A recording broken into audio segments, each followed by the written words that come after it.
जय श्री राधे। पूज्य श्री सद्गुरुदेव भगवान के चरणों में प्रणाम। नाम जापक संत श्री अनिरुद्ध जी महाराज कहते हैं, धर्म शास्त्रों में भी नाम की महिमा के अनंत उदाहरण मौजूद हैं। देवर्षि नारद जी ने वाल्मीकि जी को सदा राम नाम जपने को बोला था। इसी जप को करके वह त्रिकालदर्शी बन गए और रामावतार से बहुत काल अर्थात हजारों साल पहले ही उन्होंने वाल्मीकि रामायण लिख दी थी। शिवजी ने 100 करोड़ रामायण में से एक राम नाम चुना और पार्वती जी को संग में बिठाकर हर क्षण राम नाम जपते रहते हैं। त्रिदंडी श्रील भक्ति वेदांत स्वामी जी महाराज ने वृंदावन के श्री राधा दामोदर मंदिर में 100 करोड़ हरिनाम का अनुष्ठान किया था।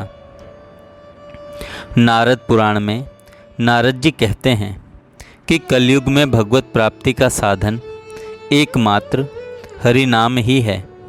इसके सिवाय कोई भी साधन भगवत प्राप्ति कराने वाला नहीं है। कलयुग केवल नाम आधारा, सुमिर सुमिर नर उतरे ही पारा।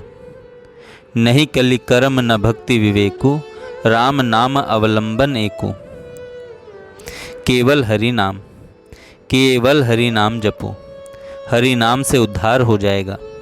कुछ करने की ज़रूरत नहीं है, नहाने की ज़रूरत नहीं है। आप हरि नाम लेते ही अंदर बाहर से पवित्र हो जाते हैं।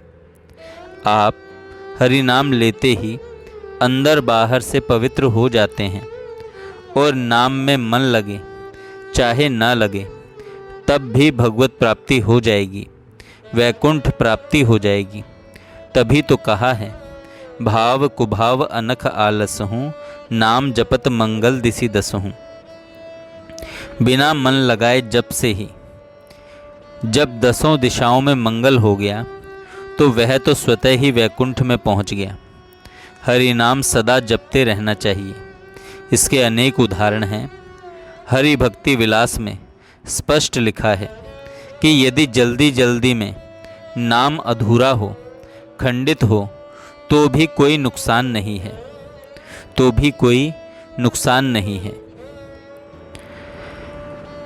हे प्रिय, केवल मात्र भगवान का एक नाम प्रसंग क्रम से, जिसके वचनगत, कथांतरित, स्मृति पथगत, स्मरण पथगत अथवा श्रोत मूलगत होता है, वह यदि शुद्ध वर्ण, अशुद्ध वर्ण अथवा खंडोच्चारित होता है तो भी वह नाम ग्रहणकारी का उद्धार करता है।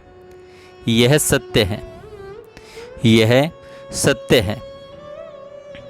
भैया, भगवान तो भावग्राही हैं, नाम लेने वाले पर सदा प्रसन्न रहते हैं। शुरू में नाम खंडित व अधूरा होता है, पर बाद में शुद्ध हो जाता है।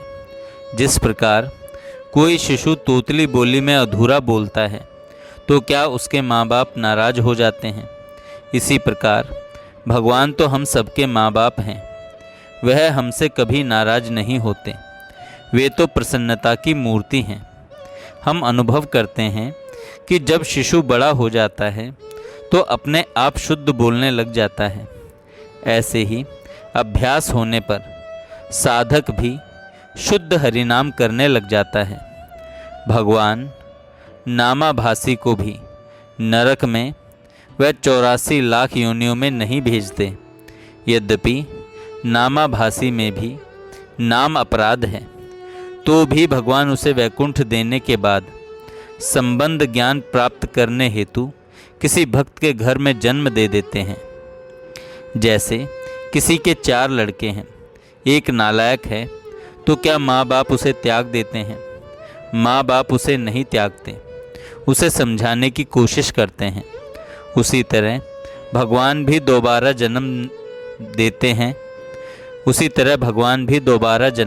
हैं। अगर उसने हरिनाम नहीं किया है या थोड़ा ही किया है तो उसे दोबारा भक्त के यहाँ जन्म देते हैं, तो फिर वह संस्कार के अनुसार हरिनाम में लग जाता है और लगते लगते उसे भगवान से प्यार हो जाता है। संबंध ज्ञान ही भगवत प्राप्ति की अंतिम सीढ़ी है, साधन है। इसके बाद कुछ भी करना बाकी नहीं रहता। इसके बाद जन्म मरण नहीं होता। हम तो बड़े भाग्यशाली हैं कि हम चैतन्य महाप्रभु जी के आश्रय में हैं, उनके चरणों में हैं। हमारा तो उद्धार हो ही गया, चिंता की बात नहीं है, हमारा उद्धार हो चुका है।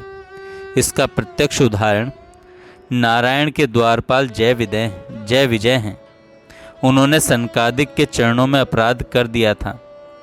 उन्हें 3 जन्म राक्षस योनि में जन्म लेना पड़ा और फिर वह वापस वैकुंठ के द्वारपाल बन गए। भगवान ने उन्हें नरक में या 84 लाख योनियों में नहीं भेजा। जिसको भगवान एक बार पकड़ लेते हैं उसे जाने ही नहीं देते।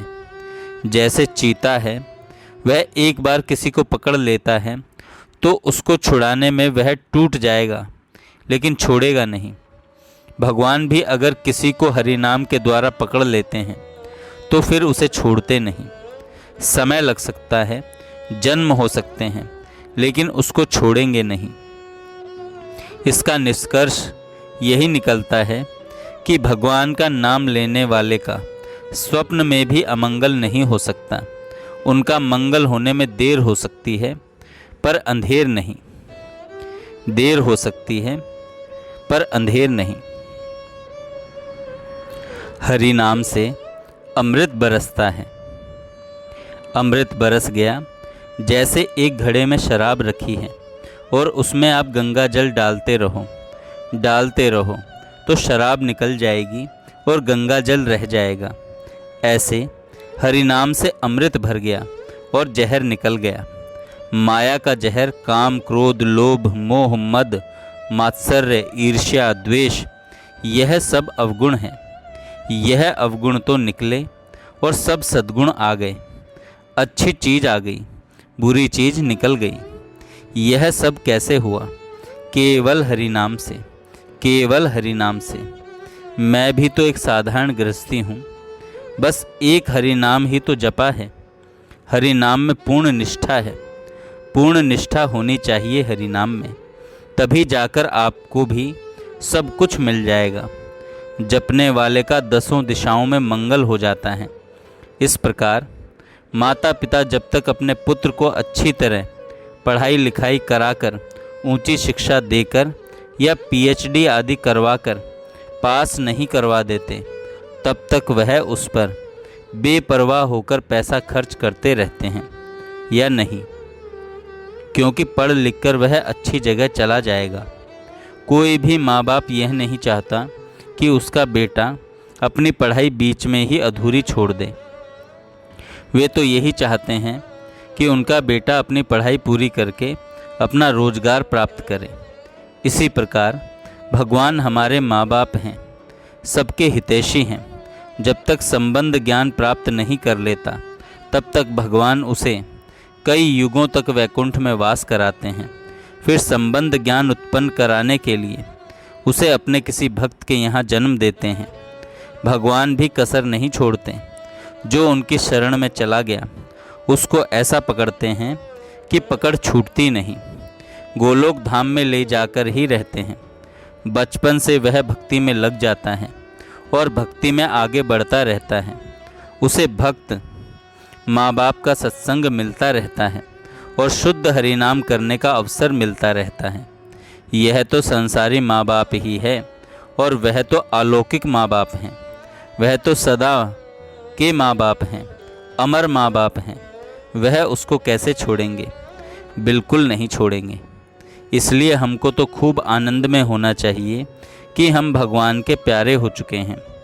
भगवान की कृपा के बिना कोई भी हरिनाम नहीं ले सकता। एक नाम भी किसी के मुख से नहीं निकल सकता। यह तो भगवान की असीम कृपा है कि हमारा 1-1, 2-2 लाख नाम जप हो रहा है। इसलिए चिंता की बात ही नहीं है। जब शुद्ध नाम होने लगता है तो भगवान के प्रति छटपट पुलक होना आरंभ हो जाता है। तब उसके मन के अनुसार भगवान उसे संबंध ज्ञान प्रदान कर देते हैं। इसलिए चिंता मत करो, संबंध ज्ञान होने से गोलोक धाम मिल जाएगा। वैकुंठ धाम भी बहुत आनंद का स्थान है। गोलोक धाम जाना चाहते हो तो हरि नाम करो, हरि नाम जपो, हरि नाम जपो। जय श्री राधे। जय